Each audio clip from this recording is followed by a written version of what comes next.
vulnerable. Like, you don't even know. You're gonna have to hear my dad's story on people at the end of the bed. Yes. Oh my God, I don't know if I could do that. You're gonna have to do this during the day. This is gonna be our last podcast, guys. Our next one's gonna be in jail. So.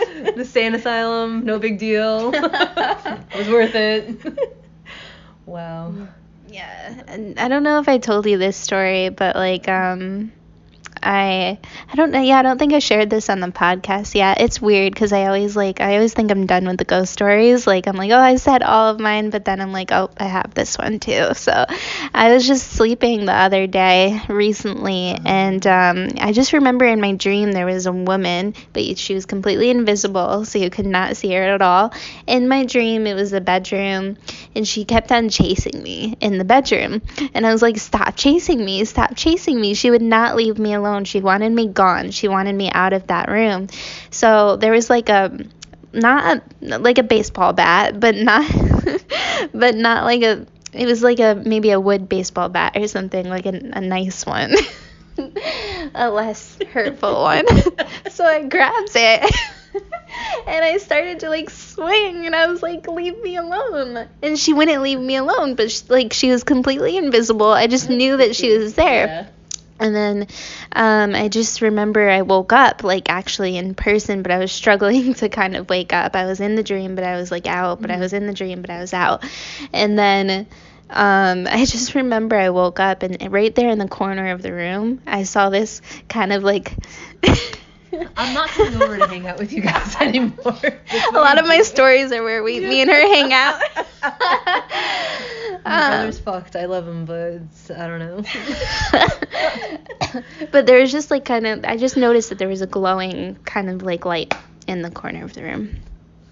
I don't know, maybe my eyes were a little messed up. I have no idea, but the crazy thing is I dreamt something that was next to my bed, woke up, and it was actually there. And I just felt like a female energy. Like I felt like she was actually there. It was more than just my dream. Not coming over anymore. You have to go burn sage. I'll see you. Yeah, I'll see you guys somewhere else. It's funny because I burn sage all the time. She does. We She need always more has sage. like We need more sage, Brittany. sage people as they will come in, as they leave. Yeah. Does Marissa know I've been like kissed on the cheek and stuff? I've been visited. I've heard people say things.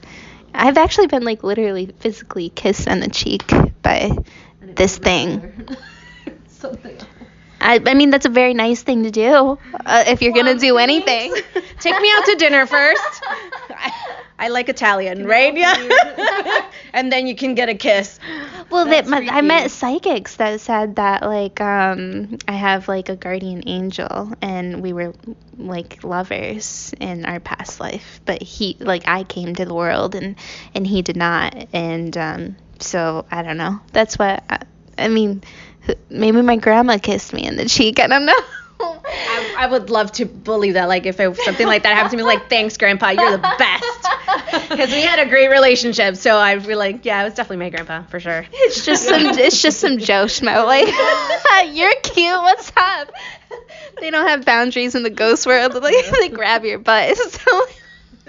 It's a little booty touch. You guys are crazy. We're getting off topic. It's great.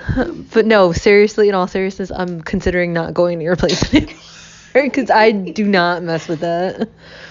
Yeah. Yeah. I mean, it's not too bad, not too shabby. I mean, nothing bad has happened, but at the same time.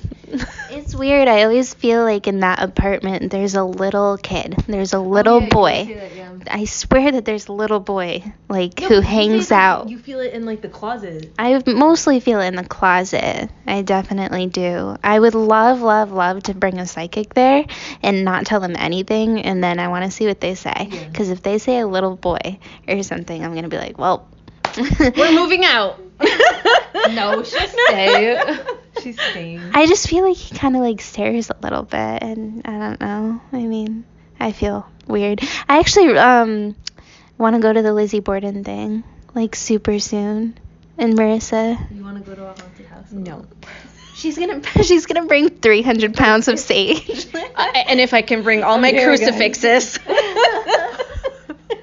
all my prayer beads. We're gonna smell her like miles away. What if she's like, okay, Dre and Brittany, you guys can't see me for 3 weeks. Quarantine away from me after Lizzie Borden.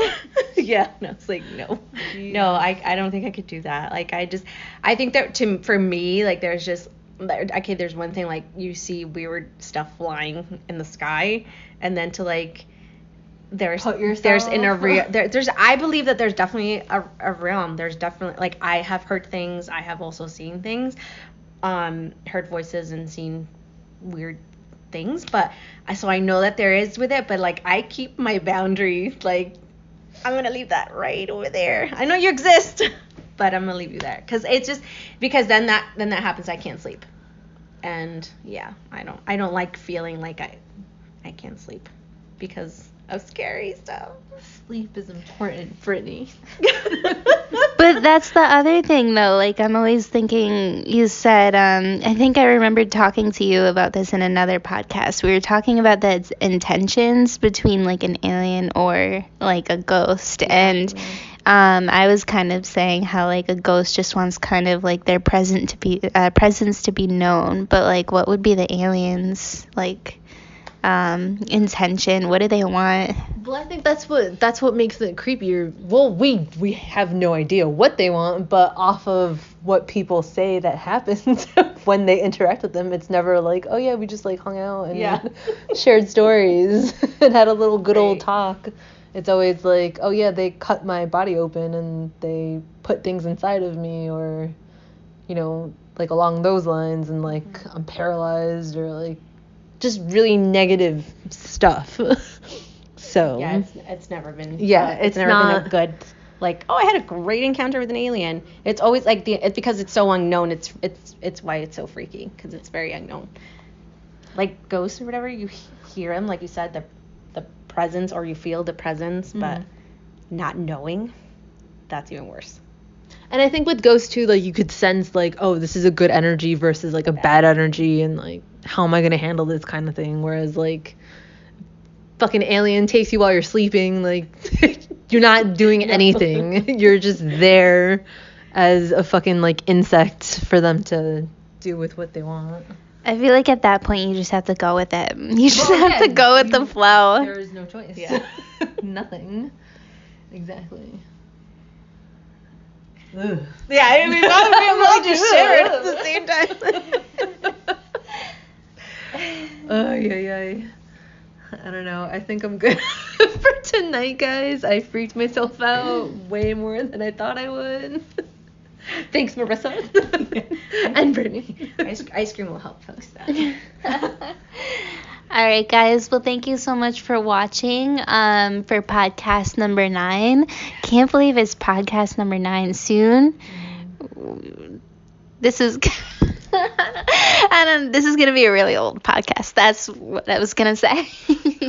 Soon we're gonna be celebrating like our 80th anniversary or something. 100 podcasts. That would be awesome. Oh my god. Marissa's definitely going to be in our 100th episode. Yeah, for sure. Yes. Yeah. Thanks, guys. You're the best. All right. Thank you for watching.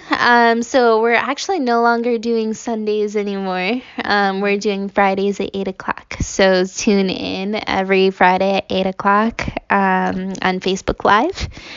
You can also watch everything on YouTube as well too. But yeah, so thanks for watching. Stay spooky, and we'll see you guys soon. Stay spooky, stay safe. Good night.